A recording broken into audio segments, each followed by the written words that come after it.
waan idin salaamo dhammaan saaxiibada ku xiran channelkeena.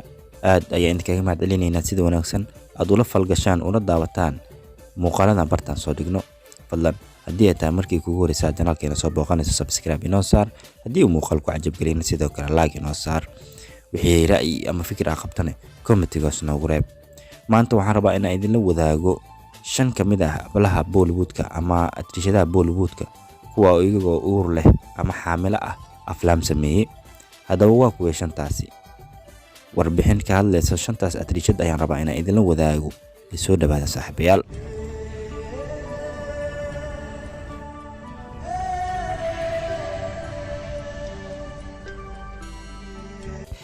sheekadan atrishada ugu horeysay aan ku bilaabayno waa atrishada lagu magacaabo Kajal Devgan ama Kajal Muqraji waxaad u taqaanaba. Kajal waxay kamid tahay atrishadii aadka loo jeclaa sagaashameeyadii. waxay u dhaxdaa jilaaga caanka ah Ajay Devgan waxayna isguursadeen sanadii 1999. Ajay Devgan iyo Kajal waxay isku dhaleen 2 caruur ah kuwa lagu kala magacaabo Yoga iyo Nyasa. laakiin sheekada xusida mudan ayaa ahaatay in Kajal ay tahay ama atrishada Kajal ayaa iyadoo xaamil ah waxa ay ka soo muuqata ama ay sameysay filimka caanka ah ee We Are Family ka oo la jisho jilaayaasha kala ah Kareena Kapoor sidoo kale Arjun Rampal ama Gaurav. marka Kajal waxay kamid tahay atrishadaha iyagoo uur leh ama xaamil ah aflaamta sameeyay. Kajal waqtigaas waxay lahayd uurka wiilka ugu yar guriga ee Yoga ayaa markaasi uurkiisa lahayd markay sameysay ama ay sameynaysa filimka caanka ah ee We Are Family ka oo la daawaday sanadii 2010 saaxiibayaal. sheekadan qofka labaad ee taabanaysa waa atrishada caanka ah ee Madhuri Dixit.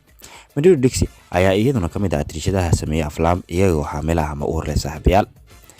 filimka ay sameysay iyadoo uur leh waxa weeyaan filimka caanka ah Devdas ka oo la daawaday sanadii 2003. gabadha lagu magacaabo Madhuri Dixit waxay markaas lahayd uurka wiilkeeda lagu magacaabo Arineni ama Arineni wiilkeeda lagu magacaabo ayay markaas lahayd uurkiisa saaxiibayaal markii ay sameynaysa filimka caanka ah Devdas. sheekadan qofka saddexaad ee taabanayso waa atrishadii birsamaadka caanka ah ee Jaya Bachchan.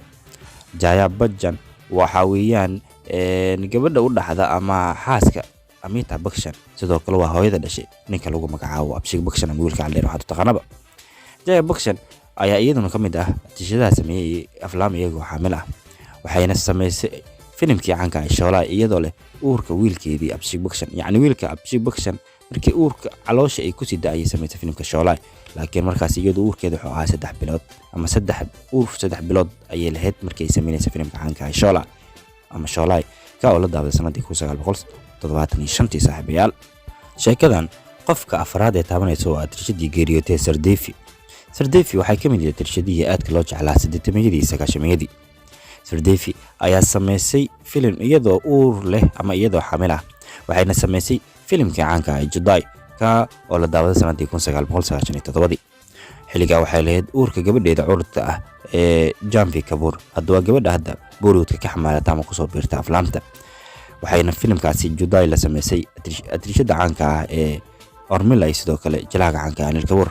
laakiin waxaa xusud mudan in ay uur u lahayd markaasi Anil Kapoor walaalkiisa ka weyn ninka lagu magacaabo Boni Kapoor waa aabaha dhalay jilaaga da'da yar ee Arjun Kapoor saaxiibayaal.